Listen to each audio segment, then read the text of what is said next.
Good morning student. आप सभी बेहतर होंगे। एकलव्य क्लासेस में आपका स्वागत है। तो मैं आपके लिए 1 to 5 के बच्चे के लिए पेपर 1 और ईवीएस का क्वेश्चन पर्यावरण अध्ययन का लेकर के आया हूँ, जो 30 में 30 आपको क्वेश्चन आएंगे। आप इसे रट ले, क्योंकि यह फरवरी 2016 का क्वेश्चन है 1 to 5 के बच्चे के लिए। तो उससे पहले 2 शब्द मैं आपको कुछ कह दूं कि पत्थर को पिघलते देखा है हमने, सागर को लहरते देखा है हमने, और संजीव सर के मार्गदर्शन में जो आए हैं उनको किस्मत बदलते देखा है अपने। तो चलिए बच्चों, देखते हैं जो क्वेश्चन है सबसे बेहतरीन है। कहता है कि रेहाना अपने परिवार के साथ केरल जाती है। वहां उसे ऊंचे वृक्ष दिखाई पड़ते हैं जो उसके गृह नगर शिमला के ऊंचे वृक्षों से भिन्न है। उसने केरल में कौन से वृक्ष देखे होंगे, बताइए जल्दी। नहीं लीची का, कि बी चीड़ का, कि सी नारियल का, डी सेव का। तो सबसे बेहतरीन है, आप भी बता सकते हैं अपने बुद्धि से, यह वहां नारियल के पेड़ ही देखे होंगे। तो सबसे बेहतरीन क्या होगा? नारियल। नेक्स्ट क्वेश्चन है, बच्चों के द्वारा सब्जी बाजार से इकट्ठी की गई निम्नलिखित सामग्री में से उन्हें पहचानिए जिसके भीतर बीज होते हैं। आलू है, टमाटर है, नाशपाती है, चीकू है, भिंडी, करेला, प्याज, खीरा। तो आपको क्या करना है, इसमें से पहचानना है जिनके भीतर बीज होते हैं। तो आप देखेंगे कि टमाटर के भी अंदर होता है। तो आप टमाटर देखिए ऑप्शन में कहाँ है। टमाटर टमाटर इसमें भी है, इसमें भी है, इसमें भी है। चलिए तो अब देखते हैं।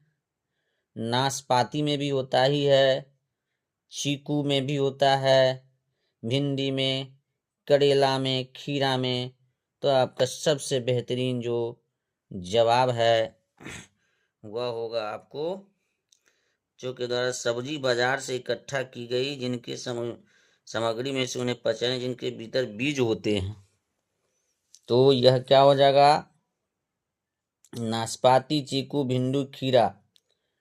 टमाटर, नाशपाती, चीकू, भिंडी, करेला, खीरा। टमाटर, नाशपाती और चीकू, टमाटर, नाशपाती, चीकू, भिंडी, खीरा।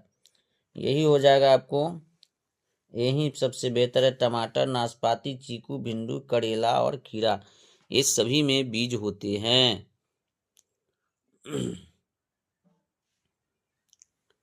इसके बाद है नेक्स्ट क्वेश्चन है, नीता आंध्र प्रदेश जाती है और 2 साड़ियाँ खरीदती है जो खास तौर पर वहीं बनाई जाती है, वे क्या कहलाती है? ऑप्शन ए है कलमकारी और चंदेरी, कलमकारी और कंधा, पोचमपल्ली और कलमकारी, पोचमपल्ली और कांजीवरम। तो पोचमपल्ली और कलमकारी कहलाता है। सी सबसे बेहतरीन ऑप्शन है। नेक्स्ट है, आपको निम्नलिखित में से कौन सी बीमारी रुके या इकट्ठा हुए पानी से हो सकती है? तो पानी से जो होगा वह क्या हो जाएगा? सब देर नहीं करेंगे, मलेरिया।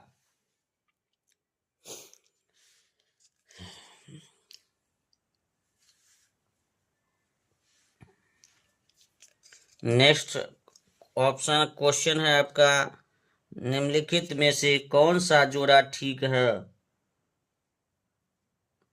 तो देखेंगे आपका तमिलनाडु लावनी ठीक है, कर्नाटक में कथक, असम बिहू, उड़ीसा भरतनाट्यम यह गलत है।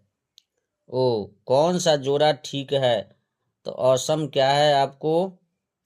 बिहू का है, ये सबसे बेहतरीन है। उड़ीसा नहीं है, कर्नाटक नहीं है कथक का, तमिलनाडु लावनी नहीं है, और उड़ीसा भरतनाट्यम। बार बार बिजली का प्रॉब्लम आ रहा है, आप लोग ध्यान से थोड़ा देखिए। नेक्स्ट है, एस्की दिखाई दे रहा है कि नहीं? प्रॉब्लम थोड़ा आ रहा है, बिजली कट रही है बार बार। एस्किमो अपने घर इग्लू का निर्माण बर्फ से करते हैं, इसका क्या कारण है? ऑप्शन ए है बर्फ मुफ्त में मिलती है। बर्फ मुफ्त में मिलती है, अन्य सामग्री की कीमत अधिक होगी। डी है ध्रुवीय क्षेत्रों में केवल बर्फ ही उपलब्ध है। सी है बर्फ ठंडी हवा और पानी को अंदर नहीं आने देती।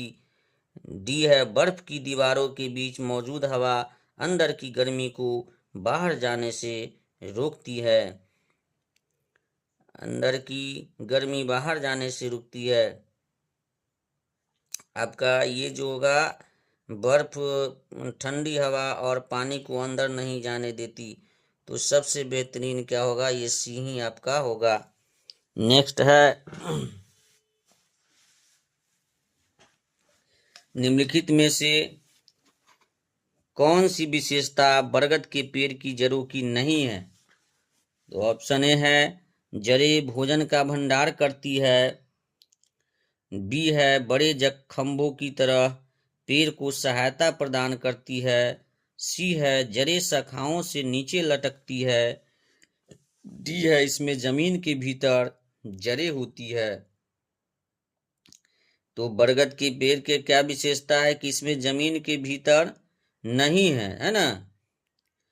तो ठीक है, ये क्या हो जाएगा आपका, ये डी गलत है। इसमें जमीन के भीतर जड़ नहीं होता, ऊपर ही जड़ होता है, इसके कारण ये उलट जाता है पेड़। चलिए नेक्स्ट क्वेश्चन है आपका, एक नव नियुक्त पर्यावरण अध्ययन के शिक्षक के रूप में पढ़ाने से पहले आपकी सबसे पहली प्राथमिकता क्या होगी। तो ऑप्शन ए है शिक्षार्थियों को समाज सांस्कृतिक जो प्रोफाइल विवरण तैयार करना। बी है पहले से पाठ योजना तैयार करना। सी है कक्षा में धीमी गति से सीखने वाले शिक्षार्थियों की पहचान करना। और डी है विद्यार्थियों के लिए पाठ अनुसार विस्तृत नोट्स तैयार करना। तो मैं तो जो है आपको जो ऑप्शन है यह इसके साथ जाऊंगा कि बच्चे को क्या है धीमी गति से सीखने वाले शिक्षार्थियों की पहचान करूंगा। सबसे बेहतर ये है कि ये नेक्स्ट क्वेश्चन है कि कविताएं और कहानियां पर्यावरण अध्ययन की अंतर वस्तु को पढ़ाने में प्रभावशाली है। ऐसा इसलिए है क्योंकि कविताएं और कहानियां, ऑप्शन ए है बच्चों के परिवेश का समृद्ध चित्रण कर सकती है। दूसरा है संदर्भित अधिगम परिवेश प्रदान कर सकती है। त्री है विभिन्न अमूर्त अवधारणाओं को प्रभावशाली तरीके से व्याख्या कर सकती है। फोर है सृजनात्मकता एवं सौंदर्य बोध का पोषण कर सकती है। तो बताइए जल्दी क्या होगा इसका सही आंसर, क्योंकि इसमें एक भी सही है और आपका दो भी सही है, तीन गलत है और चार। तो देखिए तीन अगर चला गया तो ये कट गया, एक दो केवल दो, तो केवल वाला तो सही नहीं होगा, ये सही है। एक दो चार सी इसका सही है।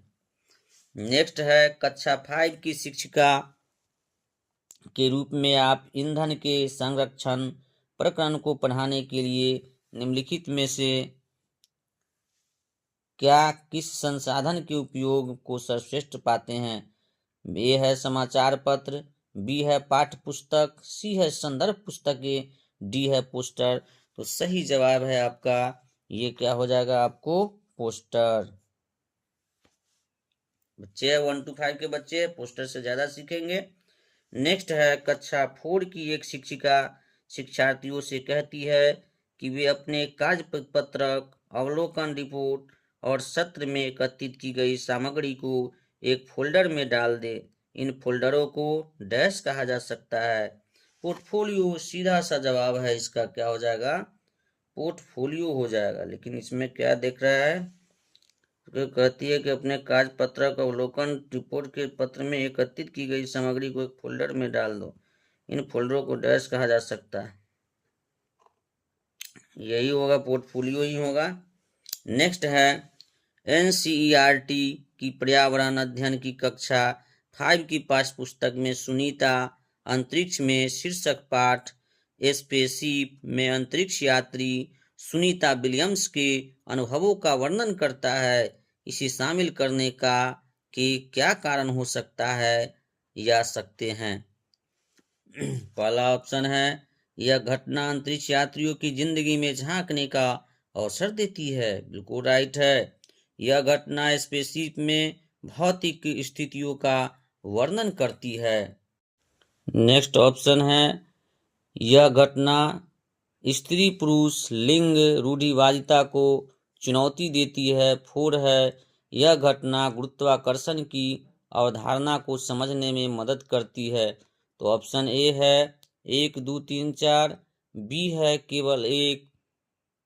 केवल वाला तो आपको गलत ही हो जाएगा, तो बी और सी कट जाएगा, बचा ए और डी में। तो 1 2 3 इसका सही जवाब क्या होगा आपका? सही जवाब सी ही होगा, क्योंकि केवल 4 जो है आपको बेहतरीन है। यह घटना गुरुत्वाकर्षण की अवधारणा को समझने में मदद करती है। सी सबसे बेहतर है। किसका है ये? 72 का। नेक्स्ट है, पर्यावरण अध्ययन की एक शिक्षिका निम्नलिखित कारणों से अपनी कक्षा का प्रारंभ कुछ मुख्य प्रश्न पूछते हुए करती है।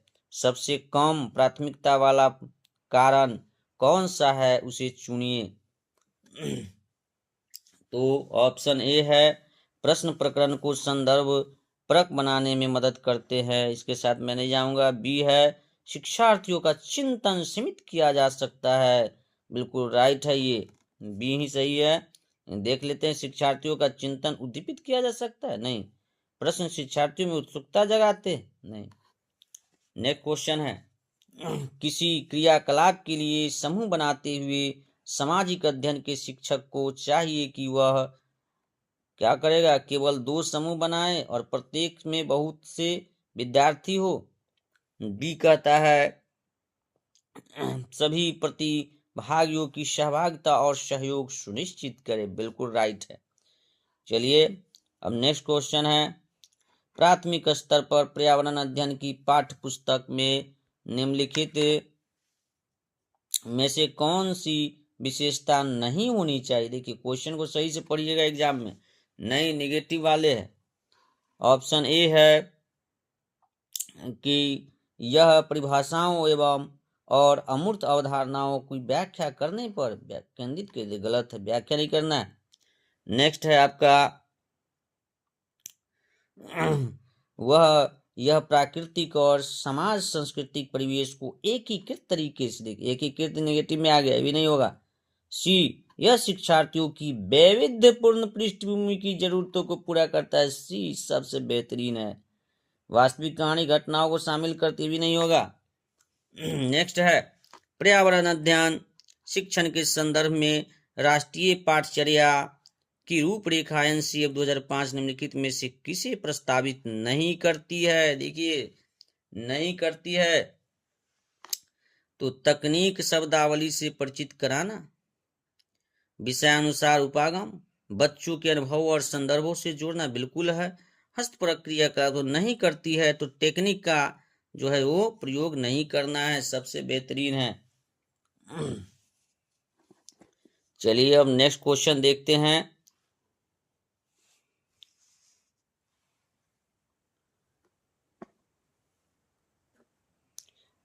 नेक्स्ट है, प्राथमिक स्तर के शिक्षार्थियों में मानचित्र बनाने और समझने के लिए निम्नलिखित में से कौन कौशलों के विकास की आवश्यकता है? ए है, स्थानों की सापेक्ष स्थिति की समझ होनी चाहिए। स्थानों की सापेक्ष दूरी और दिशाओं की समझ। 3 है, प्रतीकों और स्केल पैमानों की समझ। 4 है, स्केल पैमानों के अनुसार स्पष्ट ड्राइंग बनाना। तो सबसे बेहतर आपका ऑप्शन क्या होगा? सबसे बेहतरन है 1 2 3, यानी डी इसका सबसे बेहतर ऑप्शन है इसका। नेक्स्ट है, प्राथमिक कक्षाओं में पर्यावरण अध्ययन पढ़ाने के लिए निम्नलिखित में से कौन सा उद्देश्य संबंधित नहीं है? देखिए निगेटिव है, तो आपको 3 पॉजिटिव होगा, उसको देखना है कि क्या होगा। अवलोकन, मापन, भविष्य कथन और वर्गीकरण जैसे कौशलों का विकास करना ही सही है। बी है भौतिक और सामाजिक परिवेश के प्रति संवेदनशीलता विकसित करना, बी भी सही है। तो आपको क्या ढूंढना है, गलत कौन है? विज्ञान के आधारभूत प्रत्यय और सिद्धांतों को रट कर याद कर लेना, यही सबसे गलत है, यही सही है आपका। नेक्स्ट है पर्यावरण अध्ययन की प्रकृति निम्नलिखित का समर्थन नहीं करती है। ए है बच्चे बहुत से प्रश्न पूछे, बी है बच्चों को खोज करने के लिए पर्याप्त स्थान मिले, सी है बच्चे कम गलतियां करे, डी है बच्चों को करके सीखने का अवसर। तो बहुत पॉजिटिव में है, तो सबसे बेहतरीन कौन है? तो यह है आपको बच्चे बहुत से प्रश्न पूछे, ये गलत है। चलिए नेक्स्ट क्वेश्चन है कि एक शिक्षिका ने कक्षा 4 के शिक्षार्थियों को पढ़ाने के लिए पौधे अंतर वस्तु का चयन किया। उसने सीखने के लिए निम्नलिखित अवसर प्रदान किए। क्या होगा इसमें बताइए? ऑप्शन है समूहों के पत्तियों को संग्रह करना, इसके बाद है 2 है पत्तियों के आकार, स्वरूप और अन्य विशेषताओं को पर चर्चा करना, और इसके बाद अपना वनस्पति संग्रहालय बनाना। इस प्रकार की गतिविधियों हेतु शिक्षिका को किस बात के लिए सबसे अधिक प्रोत्साहन नहीं देना चाहिए? तो नहीं देना चाहिए, इसका ऑप्शन क्या होगा? बच्चों को निरंतर गतिविधियों में लगे रहना, ये जो है आपको गलत है, यही होगा आपका। और सब सही है सब। बच्चों को परस्पर अवलोकन तो करना ही चाहिए, सबसे बेहतर है। पतियों को संभव हो उतना उनका नाम याद करने में बच्चों की पहल, और बच्चों के द्वारा कार्य का विस्तार, तो एक जो है नेगेटिव में है। तो मैं आपको यह वीडियो कैसा लगा? आज के लिए इतना ही। आप इसे अच्छा लगा तो शेयर करें और अपने सब्सक्राइब करें और दोस्तों के बीच शेयर करें, लाइक करें। धन्यवाद।